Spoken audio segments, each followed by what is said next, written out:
Hey guys, what's up? It's me, Sam Avon, coming at you with another Wi-Fi battle. This one is against the YouTuber by the name of the Ogre's Core, bad, and had this battle on the AX chat. So let's get started. As you can see, it's an OU team using my Fire Emblem team, and you may be wondering what's up with the Leafeon and Melodic. They are switch-ins I have for this team. So without further ado, let's get started. Alright, so as you can see, he leads off with his Glade, and I also lead off with my Glade, because standard Glade set, or anti-leak Glade set. So I go for the Shadow Sneak. It does a bit over half, which is definitely good. And he goes for the Psycho Cut, which is, holy crap, that did a lot of damage. Like, not enough to take me down in my Sash, but yeah. So it leaves me off at 97. He said he also went for the Shadow Sneak, so that was a speed tie.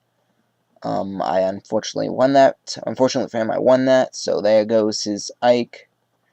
His Lancelot. My Ike standing tall. He sends out his Jolteon, and this Jolteon scared me the entire match. So you'll see later. So I go for the Shadow Sneak just to get some damage on before it kills me with the Thunderbolt. And normally you're supposed to fear for specs, and through observation you can see that he has lefties. So now as a response to this, I send out my only thing that can outspeed him, and that is my Scarf Flagon. So he switches out, predicting the Earthquake, which he does, which I do go for, to his Cresselia. This thing's a bitch. So it's a dual screener, so he's able to get up his Reflect on this turn, which is good for him. Switch out into my Lucia, which is the Melodic I was talking about. Go for the Toxic. He goes for the Light Screen. Get a little bit of Toxic damage. He switches out into his Flashy, which is going to get hit with a Surf. Now, unfortunately, because of the Light Screen, that's not going to do much. And here, he predicted either a Switch Out or Toxic. And as you can see, since I stayed in, you can probably imagine what move I did go for. I went for the Toxic. Obviously, it missed. And so, I'm switching out now, fearing the Thunderbolt. Go out into my Oscar. He goes for the Agility. I'm like, oh shit. I'm thinking, okay, so it's an Agility set. Maybe it doesn't have the Baton Pass, maybe it has Hidden Power Ice. So I'm like, oh crap, get out of there. Go into my Lucia. Predicting an HP Ice, but he does have the Baton Pass, which means the only offensive move it has is the Earthquake, which means one-on-one situation, Flygon can easily take it out. He goes out into his Monkey Nuts, his Infernape.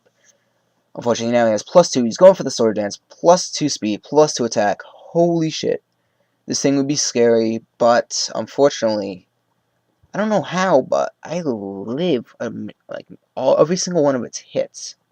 Like you can see right here. So he goes for the Thunder Punch, and bear in mind this is probably a mixed defensive, heavy investment in defense. I think like a 120, a 192, I think, in physical defense, and I live that with 22 HP. Pretty good. Go for the Surf, but because of that stupid Light Screen, it's not gonna kill. It brings it down to maybe about 40%, which is good. Reflect is off. Useless for me. So here I switch out, predicting another Thunder Punch. He predicts that and goes for the Fire Punch, which is like, alright, good.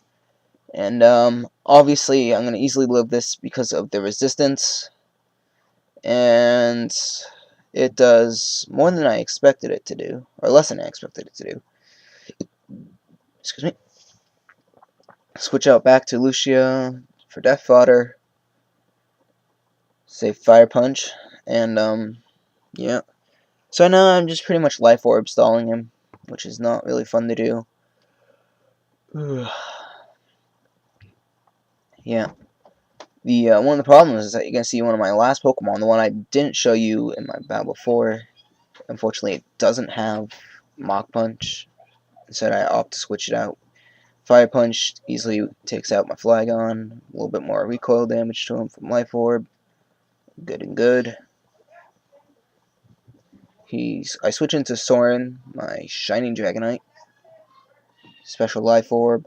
He goes for the Sword Dance, predicting. Oh my god, predicting my Roost. And oh my god. And now this scared the crap out of me. +4 Life Orb Thunder Punch. Holy crap. Like, I expected that. Oh, easily one shot. It's going down, down, down, and I live it with 35. Holy crap. That was, I did a calc during a slow part of the match, that was minimum damage. Bare minimum.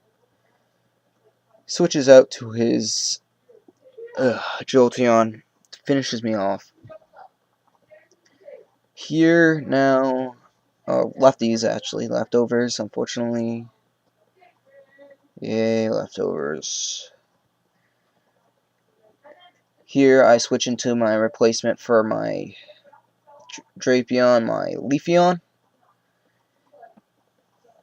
Takes the Thunderbolt for resistance.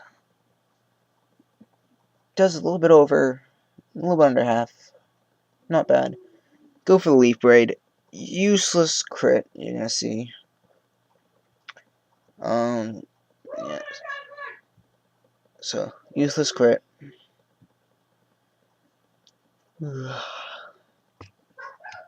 Life Orb, as you can see. He switched that into a Celebi, and I'm like, okay, so you have nothing better to take it? Goes for the T-Wave. Kind of a bit crucial later on in the match. I go for the X-Scissor. He's like, whoa, that thing can learn X-Scissor? I'm like, yep. And, I don't know what the bulk is on that, Celebi. So, yeah. But, clean through one-shots it. Not bad. Not bad at all. Again, recoil. He sends out his Cresselia to set up the Reflect. And, here you're gonna see, I do get Parahacks right now, so that kind of sucks. So that means I can't get any damage on him with a X-Scissor. Alright, so here he switches out into his Suicune. It was so funny in the chat. I'm like, in before Crocoon. He's like, in before Soul, and he's like, in before Ice Beam. I'm like, you don't have Ice Beam. So I get the Synthesis off on the switch, which is good. Brings me up back to health. And here, obviously predicting the switch because of the Ice Beam threat. I stay in, go for the Leaf Blade. Should have probably went for a Sword Dance, which would have made this battle a lot more easier. Because of the light screen and Crocoon's max defense and max HP, that does about maybe a third to maybe about a quarter or so. Quarter with leftovers, I guess. Sets up another Calm Mind.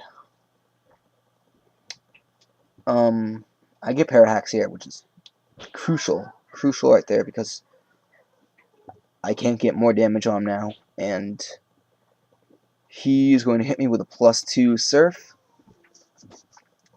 That's going to take me down way low. Here, I don't know why I went for a Sword Dance. I should have probably went for a Synthesis, if anything. And, because of that, I lose my Leafeon, as you'll see. And takes me out with a Surf. And finish him off. And last but not least, I send out my last Pokemon, which is Boyd. Now, in the first match, you guys didn't get to see Boyd, and unfortunately, he doesn't do much here. So like I said, I go for the Stone Edge because CB Ape, and Stone Edge was the best thing I could think of. Through the Reflect and nothing, and Max Defense, it does nothing, and he one-shots me with Surf. So, with all that going down, it was a 2-0 his favor, which is good. We did have 2 matches. Unfortunately, the first one that we had didn't record. That one was a 2-0, ironically, in my favor. And it was against a more heavy Lancet Sandstorm team. But in that match, Boyd actually did a lot. He stayed in, swept almost like, no, not swept, but cleaned through his team a lot. But yeah. So, question of the day, guys. What are you guys' thoughts on Pokemon Black and White? And how have you guys been enjoying it so far? So, see you guys later.